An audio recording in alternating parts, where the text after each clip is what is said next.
Hello, and here we are on the first day of spring for those of us in the southern hemisphere and the first day of fall in the northern hemisphere. So just happy turn of a season, and it's really great to be with you again. I've been off Facebook Live for a bit because I've really been bunged up. I got a bit of bronchitis for the change of the season, so it's great to be back, and I just thought I'd connect with you on this beautiful evening here in South Africa as celebrating the 1st of September of the turning of the seasons from autumn to spring. So I'm just sitting here in my kitchen. There's Cora, my dog. Yes, she's wanting to play. She's brought in my cat.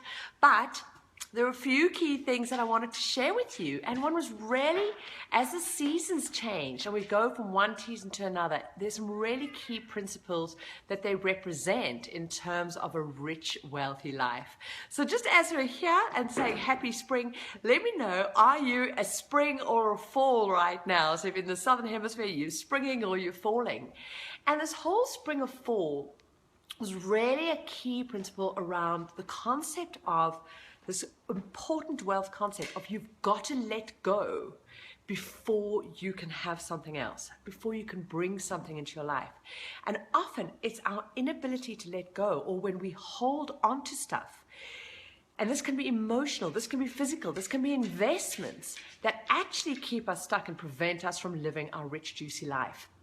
And I was walking Cara, my dog, this morning, and it was just the most glorious, glorious day. The blue sky was shining, and these leaves were bursting forth on trees. It was quite amazing. Literally a few days ago, there were bare branches, and here were these trees already open and flourishing. And it really brought to me the importance of those new leaves could not have come out. They could not have poured forth and be able to start this whole new wave of abundance for that tree if the old leaves didn't fall off. You know, I really visualized, imagine if that tree had sat there at fall right now, that we're going into fall, going, no, I'm going to hold on to these leaves, until I see that there's new leaves in the spring. I'm not going to let this go. And this is what so many of us tend to do in life, this deep lack of trust in ourselves, in the universe, in terms of process. And this holding on, which is the inverse of not letting go, can represent so many areas. So one, it can manifest itself in the form of hoarding, holding on to stuff in our life. Maybe you go, oh, well, and you justify it in that, well, I might need something later, or, you never know where there might be that craft project, so let me stock up my attic with all these toilet rolls. But it might be, you can maybe justify it going, well, I paid a lot of money. And this is another reason why often we hold on to things, and I'm going to go into that more detail. So we're going to cover the key concepts, because one of the things I want to cover for you and go through is this great book, which I love to bits. It also covers some of the real silly mistakes that we make that really hold us back. And the book's title is Why Smart People Make Big Money Mistakes.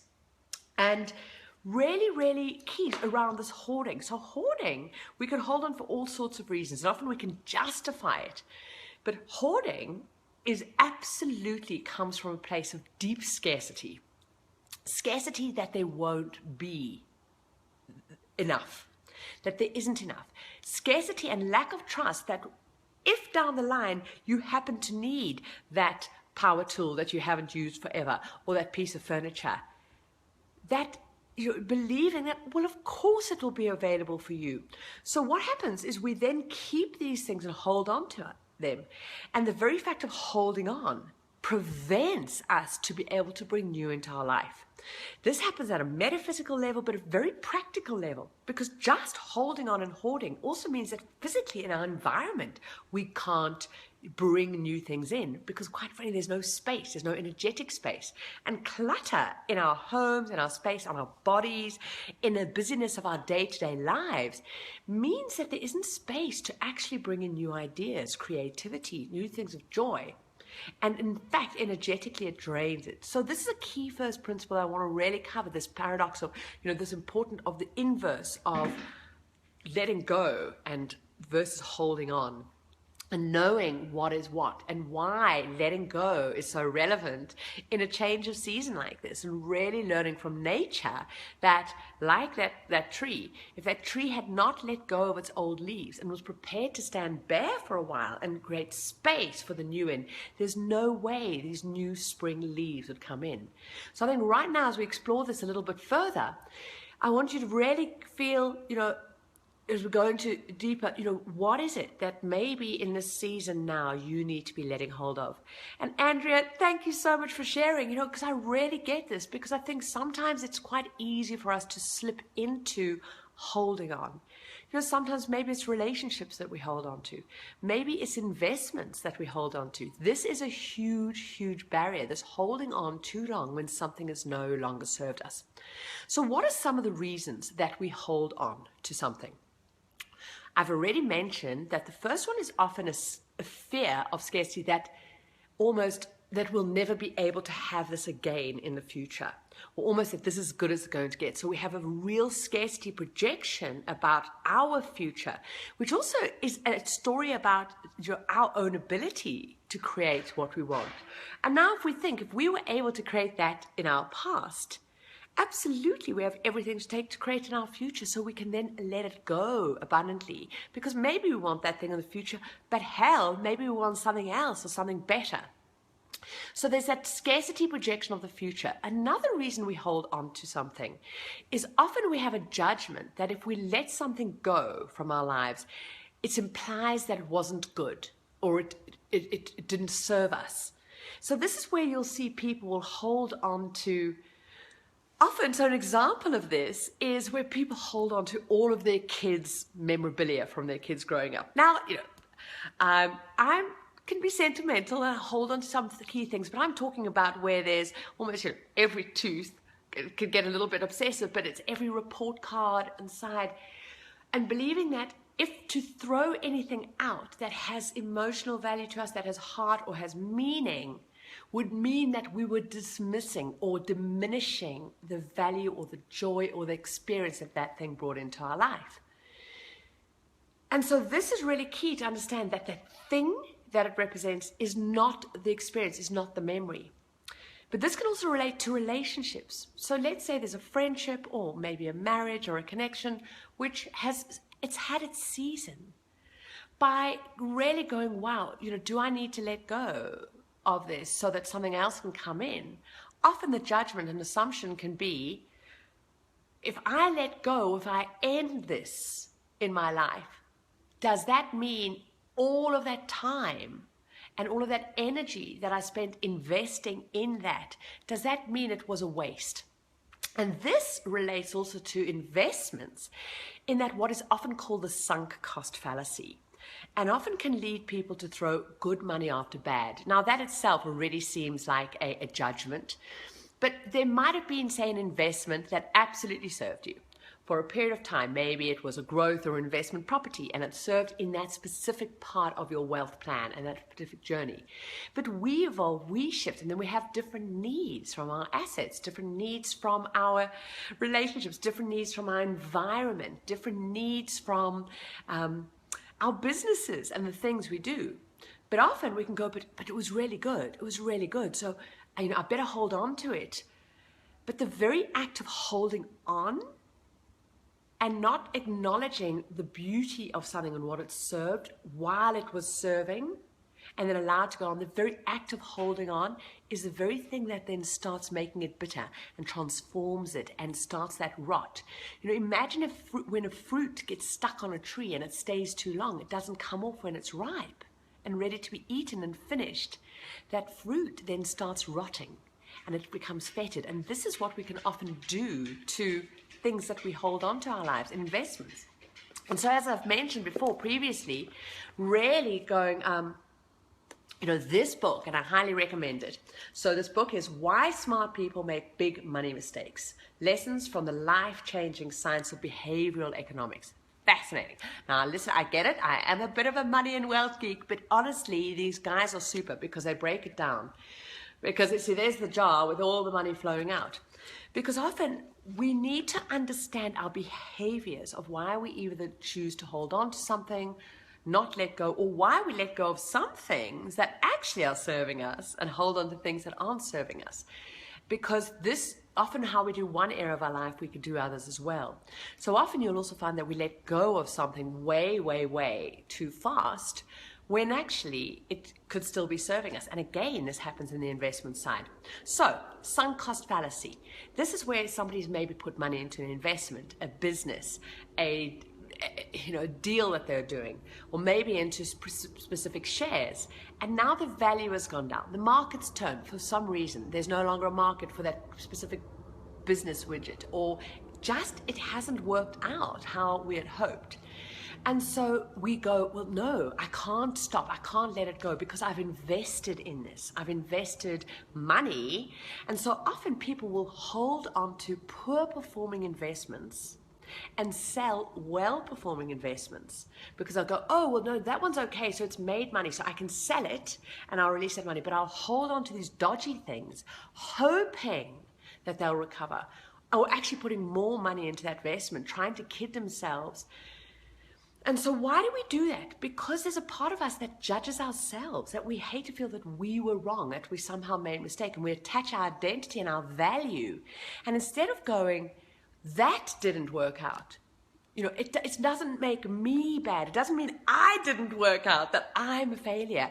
Then it allows us to move on. But it's this attachment to ourselves and our ego and our belief that we've invested time and money that keeps us holding on. Where in fact, keeping that good investment would have been the right thing and the great thing to do, and far healthier and wealthier for you than holding on to the thing that isn't serving, believing if we just put more energy in, more money, more time, then it's going to change the fact. So just noticing that emotional holding on as well. So how to do the letting go? Actually go through consciously process of letting go. First, let go in your environment. Go through your home and just do a really great big decluttering. There are some super processes to do on this on my blog site, thewealthchef.com, and blogs I've got about these things like using what I call the blank canvas technique, where you clear out a room and then you only let things go back into the room that bring you great joy. Or you just start with the smallest room in the house and clear that away, and there's a liberation of energy when you free up space. Do this also with your time. Clear out things that aren't serving. Do this with your expenses. Go through and squeeze joys. Clear out direct debits and standing orders and expenses that are no longer serving you, that are just sitting there, or maybe you're holding on to them just in case. Go through that garden storeroom, go through that garage, go through that attic, and go, I am going to be ruthless. I'm clearing away. And from that point, and keep saying to yourself, there's more than enough. There's more than enough. If you catch yourself, first the judgment going, but maybe I'll need it, but maybe I'll need it. Know that is just coming from scarcity, and that's not your truth. Or if there's some judgment that you got given this from some, great auntie Albert or Agnes, if it's sitting in your attic or in your garage, you're not getting value from it. Let it go. It's going to honor whoever painted that painting a hang of a lot more if it can move on to somebody else to appreciate it. So that is absolutely key. Go through. And I'm just loving all these questions. So, Sammy, it's so lovely to have you here. She says, hi, Anne. This is so relevant to myself and my partner. Well, great. Well, Sammy, share why. What aspect of letting go or clearing out currently is, you're feeling is holding you back, or you're feeling resistance to it? Maybe we can unpack this. Zero says, an absolute legend. Thanks, Zero. I love that. You're a star. Jolene says, everything can go, but not my DIY books. Okay, now that's so interesting. So this is a key one. As you go through different areas, notice the resistance. Notice what's coming up for you, the story. So Jolene, that is just brilliant that you shared that. So one of the things that I've really always believed big time into this process of doing a big clear out, especially when you're wanting to do a big shift or you're moving to a different area. So I'd moved to Paris and I was wanting to create the Wealth Chef. I'd had this burning desire in me for a long time to share and help other people create, financial abundance, learn how to manage their money, how to invest, and break free of really these chains of financial disempowerment. And I'd already prepared lots of modules and slides. And I moved over to Paris. And what I did, I took with me all of my notebooks and my journals and my trainings that I'd attended over the years from when I became an NLP and when I studied to be a neuro-linguistic program trainer, from my firewalking, all of my time that when I spent with Anthony Robbins and was part of his senior leadership team. Wow, I'd all of my investment trainings that I'd attended. These were from, Whitney and property. I'd spent thousands and thousands and thousands of dollars on all of these investments. And I took all of these believing, okay, I need these for doing the Wealth Chef, creating, and for myself. And I literally had this cupboard just full of files and these A4, and also all of my journals. I'm a voracious note taker. And I was really at this point of creating Wealth Chef, and I thought, I knew that I was needing to do a bit of a clear out, a declutter. And I came through to this area and I saw all these books and automatically I went, oh, no, I need all those. And then I just stopped and I went, hang on, just listen to myself, what's going on? Because I felt that voice of, no, I need those, was a little bit more anxious, a little bit more fearful, rather than, hell yeah, those bring me joy, a completely different energy. And then I felt and I realized that there was a part of me that still didn't feel enough. Didn't feel good enough to do this, didn't feel good enough to share my knowledge, that I still was a student, that I still had to study more, and that I needed these around me to almost as a protection, like a safety. And then I went, okay, now let me just sit, and how would it be if I let all these go? And I trusted that everything I needed to learn from all of those trainings, all of those things were already in me. I've already learned those. I can let these go, and the very act of letting them go and pass them on to others will maybe be the very thing that will release me and for me to be freer to move forward on this. Well, I have to tell you, I opened up that cupboard and I got some big dustbin bags and I started bringing out these journals and that training, and my heart was racing. My adrenaline was just pumping through. It was like, oh my God, what if I'm making a mistake? What if I then need that? And all of the scarcity of myself, the scarcity of knowledge, the scarcity of belief that, well, if I need some information, I'll find it somewhere. There's an amazing thing called the internet. But more deeply, that I was enough, that there was enough already in me, more than enough in here from everything I'd done. And I took those bags out. And the next day, because it was in the apartment in Paris, the dustbin collectors were coming. And I actually ran out the next morning to go and see, but they'd already been taken away. And there was a slight panic, but then there was such a relief. It was such a relief that actually somebody else had now taken them away, that I didn't have to debate any longer. And initially there was a little bit of a frisson of panic, but then it was this absolute, oh wow, this is amazing. Because not only had I let that go to a deep, deep message to myself of enough, but I'd actually physically created space in my life, on these shelves, in my office, in my where I worked, for my stuff to come. Because my shelves were so crammed with other people's training, other people's material, that there was no space for the Wealth Chef and the Wealth Chef's training to form. And I truly believe that if I hadn't let go that day, the Wealth Chef book, the Hay House book deal, the business, Financial Freedom University, and everything has now flowed into the space over those years that have now started filling those shelves, together with other training that I've now gone on, and other journeys and adventures and explorations would never have happened if I'd kept those packed. So maybe that little story just helps you a little bit. And yeah, Sammy's saying, I'm always saying, but what if I need it? Or with clothes, or even if I never wear it because it's not comfortable, but it just doesn't go out the cupboard. And we'll often hold on to things like clothes. We'll say, oh, but we spent money on it. So this belief. So this is the third aspect. So let's cover that. Maybe we hold on to something and we say, oh, but we spent money on it. It's worth something. So understand this.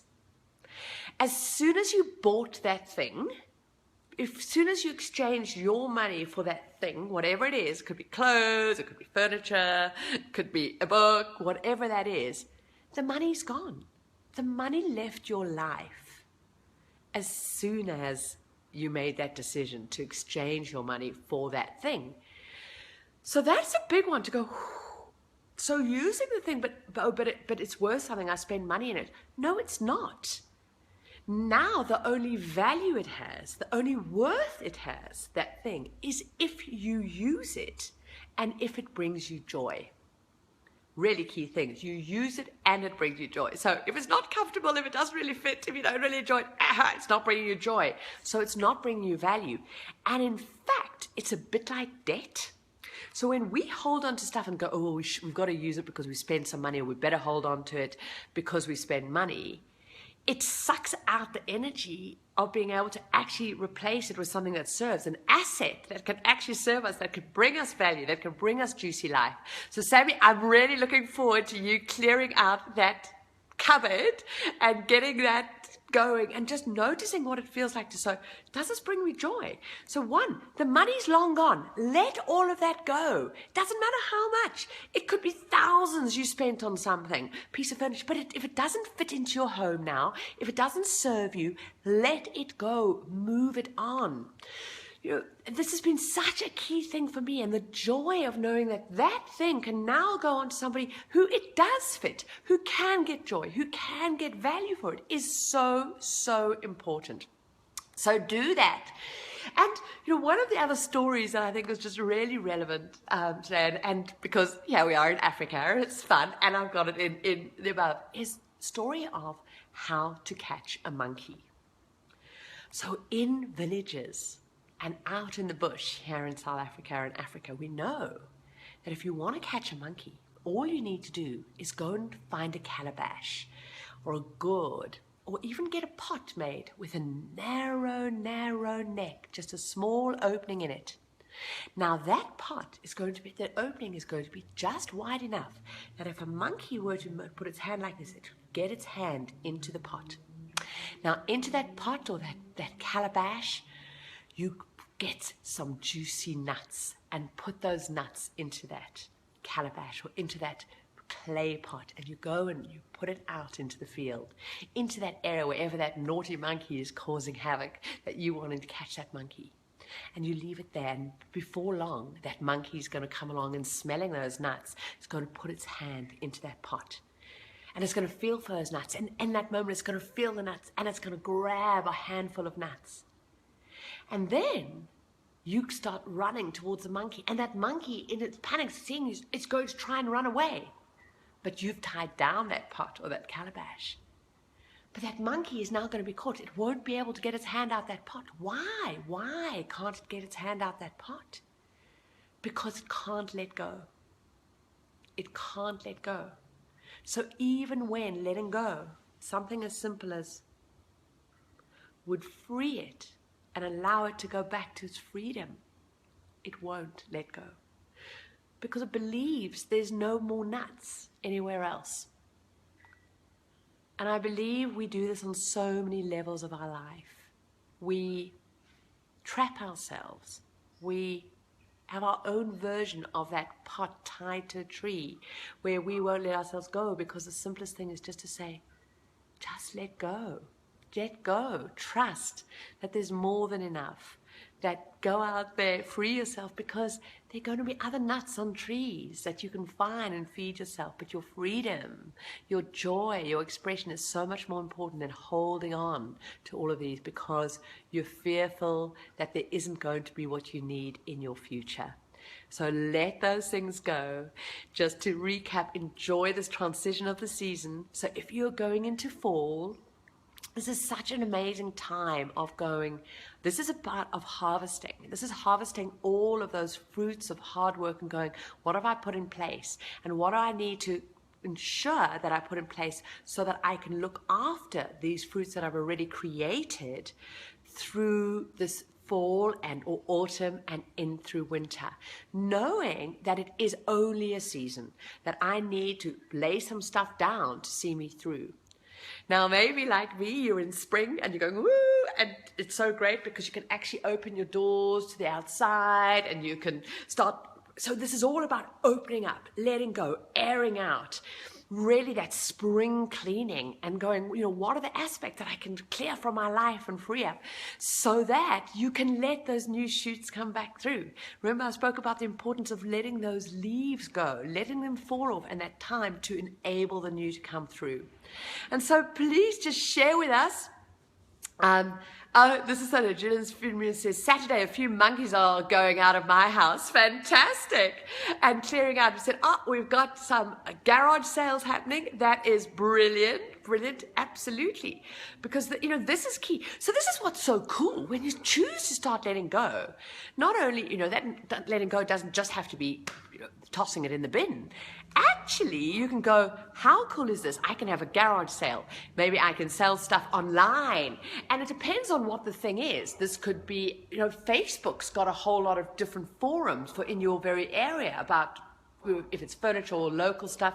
Maybe it's specialist stuff. You can find specialist sites to get rid of digital aspects or books.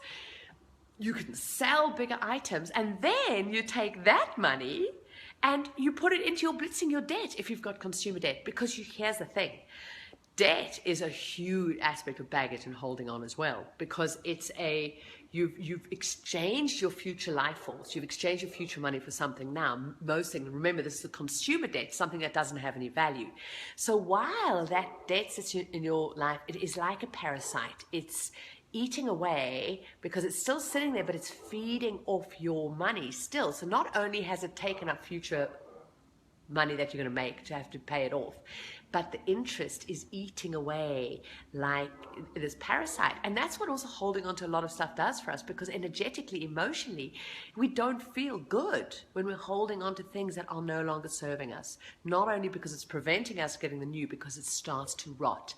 So when you sell stuff and you clear stuff, you can then blitz some more debt, which frees you up even more. And this whole amazing, glorious cycle of expansion happens. And then the next thing, just realize the distinction between letting go from a place of joy and enoughness, from an aspect of holding on, and the clear distinction of going, it is important to know to hold on to some things. There are some things that absolutely you want to be holding on to, but understand how you make that decision about what you're going to hold on to and what you're going to let go. Remembering from this book that actually most people, if they're not conscious about it, end up holding on to their losers and selling their winners. So my greatest wish to you on this beautiful spring-fall transition is that you really go inside and get really clear on your strategy so that you hold on to more of the winners in your life. And you let go of and clear out the losers in your life. These could be investments that don't serve you anymore. This could be stuff around your home that doesn't serve you. That could be those clothes that are no longer fitting you and comfortable. But the things that no longer serve you, knowing that just because you let something go doesn't mean it didn't give you massive value in your life. It just means that right now, it doesn't serve you. So this is also so important, to let go of judgment about what the meaning of letting go is. All letting go means is right now, it's no longer needs to be a part of your life. And so this is so relevant when you're looking at relationships or even, stuff and gifts that you've given from people. It's not negating the beautiful value that it was. It's just saying right now and in the future, I no longer need that. And this can also even be things I've seen people holding on to, babies' clothes and bits and pieces where, their kids have long grown out of it. Just because you let go of those things doesn't mean you're lessening how important they are or were in that chapter of your life. So go out there, have an amazing, amazing evening on this transition. Share with me this is so cool, on what you're letting go of. What has come up for you where inside of you, like, oh, okay, you know what, it's time that I close that chapter. And honor that, because listen, I get it. It's not all going to be easy. There's things that I've let go of. And, right now I'm also in the process of letting go of some big things in my life. And it can bring up so many things. But this is what's so extraordinary. When we're prepared to step into, do these processes and go, okay, what am I going to let go of? What am I going to hold on to? We get to have this amazing insight as to what's going on with our beliefs or about ourselves, about our ability to create what we want, about abundance, about scarcity. So when we step onto that is so key. And I guess the last point I want to close out with is on this aspect of letting go, holding on, and trusting. Often we hold on or stay stuck in a place because we want to see exactly what the next steps are. And part of letting go, the need for certainty, letting go, the need for absolutism, the need to have guarantees about outcome, when we let go of that, that is often when we actually free ourselves to really create great assets, to go, okay, I'm going to go out and I'm going to take that step, even though I don't know what the next step looks like after that. It reminds me of Indiana Jones, in that, where in that one temple he was going through, where literally the next step, the next rock only sort of formed when he took that step. And letting go is also part of letting go of the need to see exactly what's going to be down the line so that you can actually step forward. So it's a huge act of trust and faith and commitment to yourself. So thank you for being here and joining me on here. We've got all these cool things. So great. Sammy said, definitely think I'm going to do a big spring clean, one cupboard at a time. Absolutely. And that's key as well. Let it be one cupboard. Let it be that. And then it becomes addictive. And Andrea said, I love the way you ask the question, does it bring me joy? Absolutely. Go through, pick up things, be prepared for some surprises there. And then going, oh, hell, I've got to get rid of you now. Brenda, it's so great. She says, I'm sure those Angads on the wall bring you lots of joy. They do. So Anne Gad, yes, is the artist of those fun things on my kitchen wall. And I actually had these commissioned one Christmas by Anne. I contacted her, and they're just great fun, tongue-in-cheek. So that one says, a spit braai, very South African, spit barbecue, and I love this one. So this is all about also being playful. So lamb chops. So right now, my Angads bring me great joy, so they're staying in my life. But there's other things I've sort of let go. And let's say we've got Julie. Thank you, Anne. Absolutely great. Great to see you here, Nancy. So get out there. Let us know, determine whether you're in the springtime, the fall time, what is that season, but really have fun in this transition of going, what am I going to let go of? What am I going to hold on to? And go, are there areas of my life where I'm like that monkey, where I'm currently keeping myself trapped? And it's not because of anybody else or anything, but what I do need to do is just let go so that I can pull my hand out and go back to freedom. Mwah! Speak to you and see you all soon. Bye!